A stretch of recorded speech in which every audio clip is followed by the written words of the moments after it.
Pero gaano kadalas ba niya pwedeng gamitin yung Petri ulti para lang mahuli ang isang Lancelot?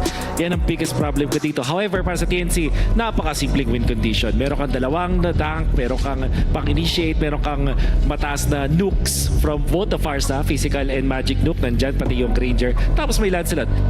Napakasimple. Yeah, parang masasabi natin plug and play lang ang magiging laruan at composition dito ng CNC Pro Team.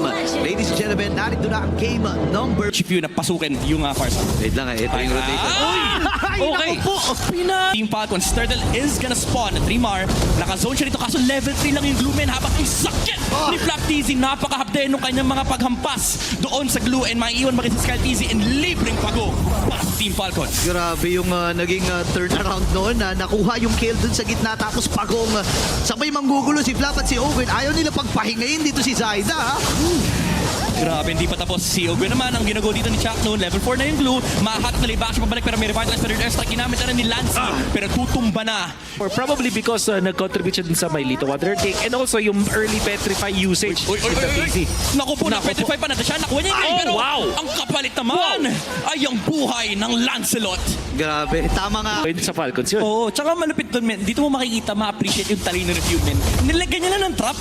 Yung pagkatapos ng Tornos, tsaka niya pinana. Flap easy daw, ginamit yung ultimate para makapag-cut ng wave. Pero aabutin sila dito ni Trimar na touch lang, however, yung pagtalon nung Glue. Pero umaabot pa rin yung kanyang ultimate. Mahuhuli nila pabalik dito sa Flap easy. Tectonic charge ginamit ni Chuck Blue, pero makakalabas pa ba? Hindi ata sapat. One more dash. Uy, May regen. Pero nandoon yung pader. Buhay pa din. Cyclone Eye, hindi aabot. Makakalayo pa si Trimar and they take down the Benedetta. Gusto pa sana. Kill onto Flap TZ and most importantly kasi papunta na yung Turtle at natinayan ng ilang waves dun sa may taas etong Benedetta. Wait, pero strike, nandito yung Lancy, pero siya ata yung pupuntahan dito ng Team Falcons. Morolio, si Ogwen, nakuha ata yung purple. Wala ka. That's right. Nanakaw pa yung purple ni Zaida. Ang hirap nito. Medyo gutom na nga si Zaida sa larong ito. Ngayon, kalahati yung buhay ng pagong. At nandito na kagad yung 5 miyembro ng Team Falcons. Zoning mula dito kay Flap TZ. Makukuha na naman ni Kyle TZ yung pagod. Tinamaan ng pana sa Zaida. E tutumba na yung Lancelot. Nakalabas pa yung Benedetta. Tinamaan ng pana again. Si Chuck Nu dito sa may bandang likuran. View. Nandito pa rin sa unahan ng TNC. Hindi pa siya tapos. Flicker out. Dinag pa palayo yung talon ni Trimar. And hindi nila aabutan yung Selena. Iba talaga ang idol ng mga kids gumalaw. Tagal, yung kalawan ng Falcons dito, sobrang perfect. Kasi na-chain nila yung mga skill shots nila. That allows them to take down yung mga members ng TNC. Kahit yung mga mobile heroes na tulad ng Lancelot, hindi nakakareact kasi hindi na nila kailangan magsisi. Basta Lalabas dito ng Team Falcons, resource control ang ini-employ nila dito laban sa TNC. Marco daw, however, napunta sa may bad pa. Purify para matanggal yung stun ng Tectonic Charge. Pero their strike hindi aabot mula kay Lancy. Isang piso na lang.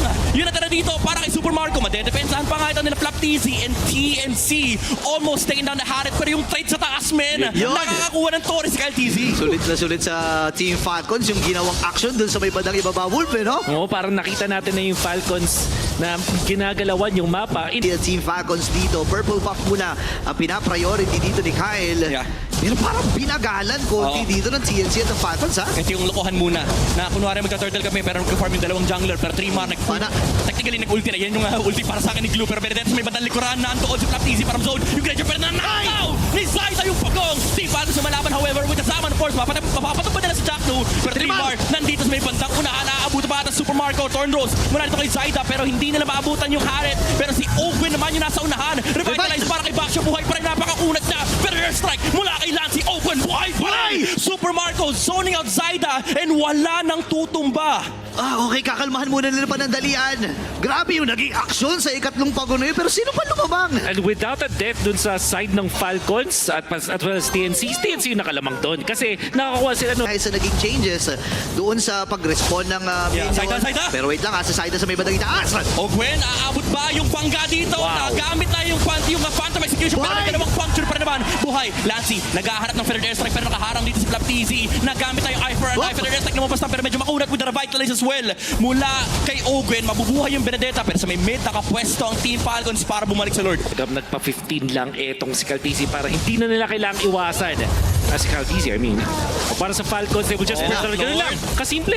Layo, alam nila wala si Zaida. Lalaban pa ba sila? Yan ang tanong. Trimar, Trimar. pumasok kaso naabot na yung barko mula doon sa Mountain Shocker. Pero Tectonic hindi tatama sa pader. Team Falcons Hala. dito, kita nila si Chaknu. Wala siyang ultimate, wala siyang trigger, wala siyang takas. Oh my gosh, medyo may mga misplace na nangyari doon. Hindi nabangga at hindi rin nakahabol ang TNC Yep. doon sa plano na gagawin ni Chuck Mamba. Mamimiss- Sa may itaas, nagsasama-sama na rin ang TNC sila, nakaatas para dumipensa. Pero nagpailaw na rin ang CNC ha. Yeah, kompleto rito ang hawak ng Team Falcons. Lahat ng patos pilat ang ultimate. Pero ano pumasok dito, Streamer. Super Marco just clearing the wave. May energy, may holy defense pa naman sa may middle lane. Pero yung Lord sa may taas, whittling down the HP of the top tower. Hindi na ipuwersa ng Team Falcons itong top lane. Yeah, matinding depensa ang pinamalas din ng CNC Pro Team. And kung makikita natin sa Infinix in-game equipment, kaya pala ang hapdi na rin ni Kyle TZ. Malefic gun, ay Malefic Row rather, ay available na sa kanya. Yeah. Ano na nararamdaman na ni Chakno yung mga hampas niya kahit easy, kahit hampas man yan o yung pana ng YSS, mahapdiyan sa Grak. Men, pagka ganitong klaseng pagkakataon, ang baba ng kill score natin, yes, nasa 12. Parang pa siya sa dadaanan ng TNC, nasa harap si Chakno, hindi lang nila makita si Zaida. So yun ang bumibigil sa Team Falcons para magpatuloy sa Lord. Ito na, no, ginagalawan na ni Flap TZ. Nagpo-flow na siya dun sa may bandang ibaba. And ngayon, hahawakan ni Zaida 30k yung buhay. Matatawid si Flap TZ, manggagaling sa likod. May idea sila dito, ha? Kyle TZ nakakonsilit sa may bandang kaliwa. Gusto nila patay sila. Wala na yung Farsa. Bumalik pa yung YSS. Mga Beretri. Si Zaida ang makakakuha ng Lord. Pero si Trimar, naka-ulti pa. Yun, bumagsak. Napatay siya ni Zaida rito. Pero sa taas, si Kyle TZ ay pinatungan ni Trimar. Buhay pa din.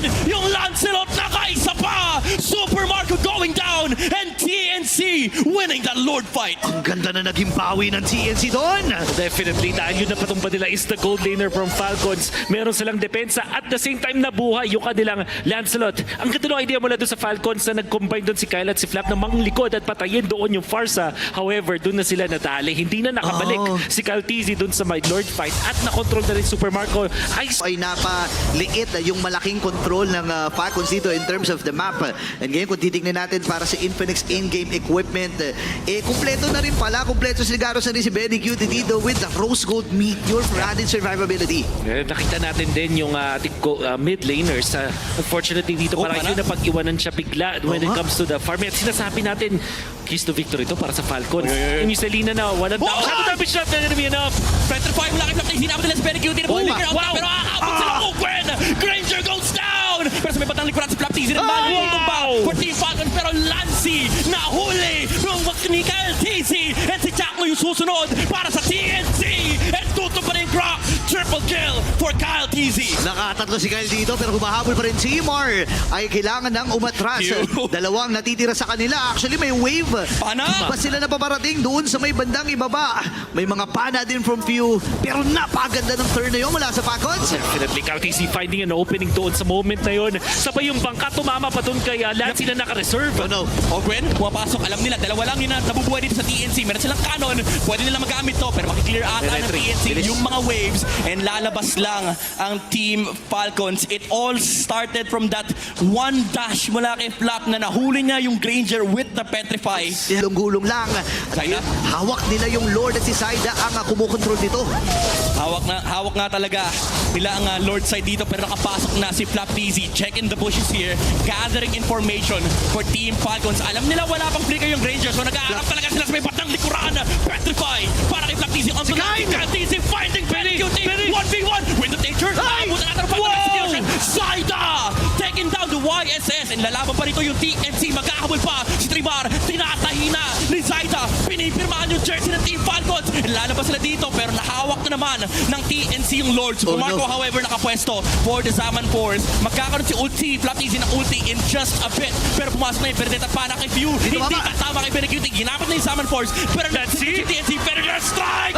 Wala kay Nancy. The dodge is there. Ang ganda ng side step. And Flap TZ with the punish as well. Pero TNC hawak nila yung Lord. Top lane however pupush yung Minion Waves. Phantom execution. Zaida getting the Lord and Owen. Papapatay dito ni Benny Cutie. And Team Falcons still trying to survive. Tinedelay nila yung Lord din. Kasi yung pase. Team Falcons. Makapatay si Flap TZ dito. Para kay View. Hindi tatama. And tutok pa rin. Si Super Marco and nakauwi. Si Zaida para dumipensa. Hihinga muna sila saglit pero dito si Kyle TZ. Oh my goodness, grabe! Yung naging action na yon, Lord ay nakuha ng TNC at na-survive nila yung mga minions na patungo doon sa kanilang base. The MV hindi tatama mula Benny kay Lord. Kyle TZ. Ogun, however, pinagbababaril ni Benecuti. Tumumba na yung tower sa may top lane. Okay, medyo kakalmahan muna ng TNC. Nandun yung wave sa may bandang Aray! gitna.